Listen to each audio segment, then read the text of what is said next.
పండుగ వచ్చేస్తుంది. కొత్త బట్టలు లేవు, ఇంట్లో సరుకులు లేవు. ముందు సంవత్సరం కూడా ఇంతే. తెల్లారులు వేసినట్టే చాలు ఏదో నస కొనుక్కుంటానే ఉంటావు. మొన్న కదా పిల్లలు స్కూల్ ఫీజు కట్టాము, జీతం తెచ్చుకొని నీ చేతిలోనే పెడుతున్నానా? కొత్త బట్టలు లేకపోతే ఇప్పుడు పండుగ అవదా? నష్టం వచ్చేసినప్పుడు తెచ్చి పెట్టారులే గొప్ప జీతం, దేనికి సరిపోతుందని. రోజు ఏంటి తలపోతు, నాకు రోజు ఎక్కువ మాట్లాడుతున్నా.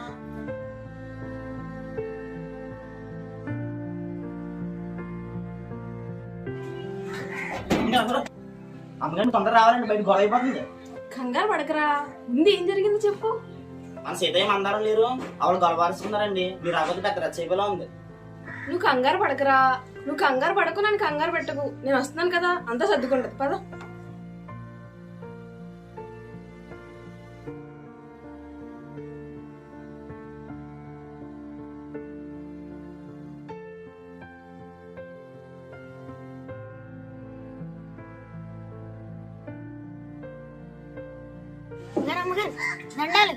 ఎరా మలన్నా, ఎలా ఉన్నావు? బాగున్నానండి, మీరు ఎలా ఉన్నారండి? నేను బాగున్నాను రా, దేవుడి దేవల్ల. అడగలుగుతున్నారండి? ఇప్పుడే మందరం ఇంటికి వెళ్తున్నాం. అవునా అమ్మగారు? వాళ్ళకి అందిపోతాయి కదండి. మీకోసం పూలబాట ఎత్తానండి. మీరు మా అమ్మగారు. ఊరుకోరా మల్లన్న, ఏదో నీ అభిమానం. పద, నీకేదో పని ఉంది కదా, నాకు పని ఉంది, వెళ్తాను. మీకు తెలియదు కానీ అమ్మగారు, మీ అంకల్ చాలా యాసలు వేసాడు. ఆడు మీ దగ్గర నుంచి చాలా లాగేసాడు. నీకేం తెలుసా? ఆడికి మామూలుగానే బోల్డ్ కష్టాలు ఉంటాయి. అవన్నీ ఆడు బయటికి చూపించకుండా ఎంతో సంతోషంగా వెళ్తున్నాడు. ఉండనే అలాగా. పద, మన ఇద్దరం మందారాల ఇంటికి వెళ్దాం.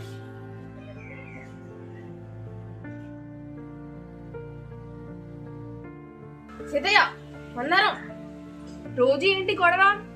ఎందుకు రోజు అస్తమానం గొడవ పడుతున్నారు మీ ఇద్దరు? బాగానే వచ్చారు అమ్మగారు సమయానికి. చూడండి, ముందు సంవత్సరం బట్టలు కొనలేదు, ఈ సంవత్సరం కూడా బట్టలు కొనలేదు. ఇలా అయితే ఎలా అండి? చూడండి అమ్మగారు, కొనాలని నాకు ఉండదు అమ్మగారు. జీతం తెచ్చి అమ్మ చేతిలోనే కదా పెడతాను. కొందాం అనుకున్నప్పుడు ఏదో సమస్య వస్తుంది. సర్లే ఈ సంవత్సరాన్ని కొందాం అనుకుంటున్నాను, ఇప్పుడే ఇలా పెట్టేస్తుంది. అయ్యో, ఆ మాత్రం దానికి ఎందుకు గొడవ? సీతయ్య, సాయంత్రం ఇంటికి రా. ఏం కావాలో ఎన్ని వచ్చి పట్టుకెళ్ళి. సూరి, అమ్మగారు అదేంటో చూడు. అమ్మగారు, మీరు మా పాలిట దేవత అండి. మా కష్టం వచ్చిన ప్రతిసారి మీరు ఏదో రకంగా మాకు సాయం పడుతున్నారు. ఎందుకంటే ఫ్రిడ్జ్ కూడా మీరే ఇచ్చారు. నేను రోజు గుర్తు చేసుకుంటున్నాం మిమ్మల్ని. చాలా గొప్ప మనసని మీరు అమ్మగారు. మాకు ఆ దేవుడు పంపించిన దేవతలా ఉన్నారని మీరు మాకు.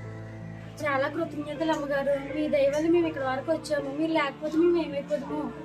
ఇలాంటి వాటికి ఏం తక్కువ లేదు, కానీ ఈసారి నుంచి అన్న ఇలాంటి గొడవలు ఏం పెట్టుకోకండి.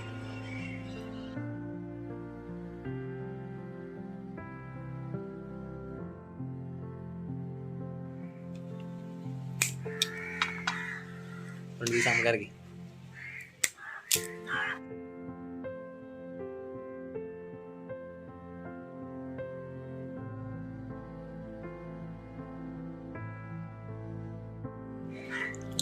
అని నేను బాగలేదు అమ్మగారు.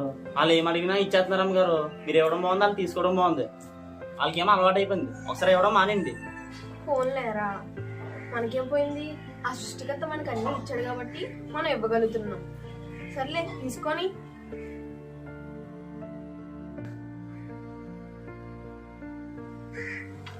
ఎరా సూరి, నువ్వు నా గురించి ఏమనుకుంటున్నారా?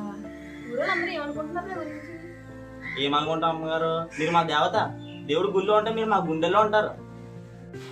సూరి, ఇంకో విషయం చెప్తాను, చాలా జాగ్రత్తగా విను. ఇప్పుడు నాకున్న దాంట్లో నేను మీ అందరికి ఇస్తున్నాను కదా, అప్పుడు నేను నువ్వు మీరందరూ ఒకటే అవుతామా? అంటే యజమాని పనివాడు ఒకటే అవుతారా? అవరండి. అయితే మరి ఈ సృష్టికర్త నన్ను సృష్టించారు కదా. మనం తాగడానికి నీరు, ఉండడానికి భూమి, పీల్చుకోవడానికి గాలి, ఇవన్నీ సృష్టికర్త ప్రశస్తున్నారు కదా. ఇప్పుడు సృష్టికర్త మనం ఒకటే అవుతామా? అసలు అలా ఎలా అవుతారండి? అవరండి. మరి నువ్వు కానీ ఈ ఊరోళ్ళందరూ కానీ నన్ను దేవత, దేవుడు అని చెప్పి ఆ సృష్టికర్తకి సమానంగా చేస్తున్నారు కదా. ఇప్పుడు సృష్టికర్తని వేరే వాళ్ళు ఎవరితోని పోల్చకూడదు.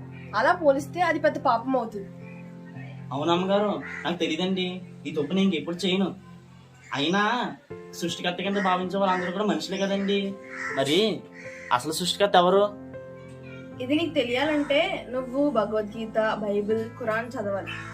ఎలాగో ఇక్కడ ఉన్నావు కదా, నేను చెప్తాను విను. సృష్టికర్త అంటే సృష్టికి అతీతంగా ఉండేవాడని అర్థం. ఆ సృష్టికర్త ఒకే ఒక్కడు.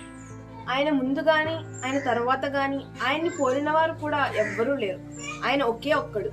ఆయన పుట్టుక లేదు, మరణం లేదు, కంటికి కూడా కనిపించదు. ఈ గుణగణాలు కలిగిన వాడే సృష్టికర్త. అవునా అమ్మగారు? మనకి ఈ జీవితాన్ని ప్రసాదించిన వాడు ఖచ్చితంగా మనల్ని ఒక రోజు లెక్క అడుగుతాడు. ఓహో, అందుకని అమ్మగారు మీరు అన్ని మంచి పని చేస్తున్నారు. సరే, అర్థమైంది కదా.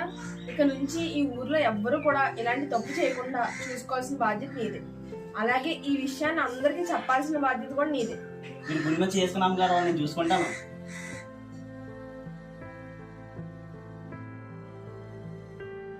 ఇదిగోండి, నేను లెక్క వేసాను. ఆ లెక్క ప్రకారం చూస్తే నెల వచ్చేసరికి మనకి 400 మిగులుతుంది. ఎంతైనా మా మగవాళ్ళ గొప్ప. ఎందుకంటే నానా రకాల సైకిల్ చేసి తెచ్చి మీ చేతిలో పెడతాం. మీరు దాన్ని ఖర్చు పెట్టుకోవడానికి మాత్రం చాలా ఇబ్బంది పడిపోయి లేనిపోయిన అన్ని మాటలు మా మీద వేస్తారు. ఏంటి సీతయ్య, ఏంటి మందారం? ఇప్పుడు చిన్న విషయాలు కూడా గొడవేనా? అయినా ఆడ మగ ఎక్కువ తక్కువ కాదు, ఇద్దరు సమానమే. మన ధర్మశాస్త్రాన్ని, భగవద్గీత, బైబిల్, ఖురాన్ గ్రంథాలు చెప్తున్నాయి కదా. అసలు నువ్వు గొప్ప కాదు, నువ్వు గొప్ప కాదు, అసలు ఇద్దరు గొప్ప కాదు. ఊరుకో, నువ్వు గొప్ప కాదు, నేను గొప్ప కాదు, మన యజమానురాలు మన అమ్మగారు గొప్ప. ఏంటి సీతయ్య, నువ్వు మాట్లాడి తప్పు. అయినా యజమానిగా ధర్మాన్ని నిర్వర్తిస్తున్నారు, దేవుడిచ్చిన ధనంలో సాయం చేస్తున్నారు అంతే తప్ప ఆవిడ ఎప్పుడు దేవుడు అని దేవతని ఎప్పుడు చెప్పుకోలేదు. నేను స్వయంగా ఏం చెప్పట్లేదు, ఆవిడ దగ్గర నేర్చుకుని నేను చెప్తున్నాను.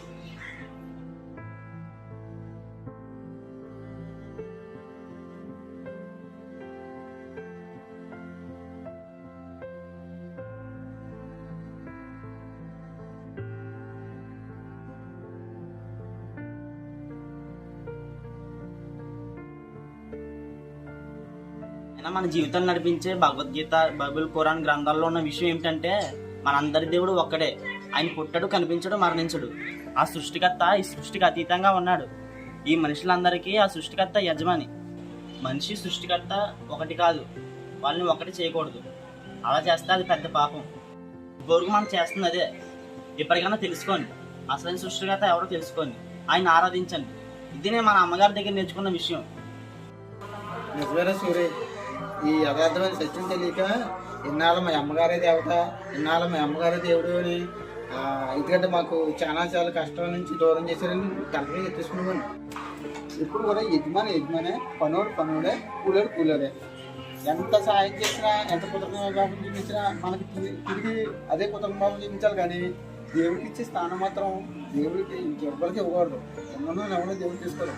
ఆయన ఉన్నవాడు అక్కడే నిజమైన మన దేవుడు. అవునరా సూరి, మనుషులెవరూ దేవుడు కాదు. మా ఆయన గారు చెప్పినట్టు దేవుడు పుట్టడు, కనిపించడు, మరణించడు. ఇదే సత్యం. ఈ నిజమే నేను తెలుసుకున్నాను. నిజంగా సూర్య, ఇలాంటి గొప్ప విషయం మీ ద్వారాగానే తెలిసింది. ఇదే విషయం తెలియక మా చుట్టాల బంధువులకి తెలియట్లేదు, వాళ్ళందరికీ తెలిసి. ఎందుకంటే ఏదైనా సాయం చేస్తే వాళ్ళే దేవుడు అనుకుంటున్నారు. వాళ్ళకి ఈ సత్యాన్ని మనం చెప్పాలి.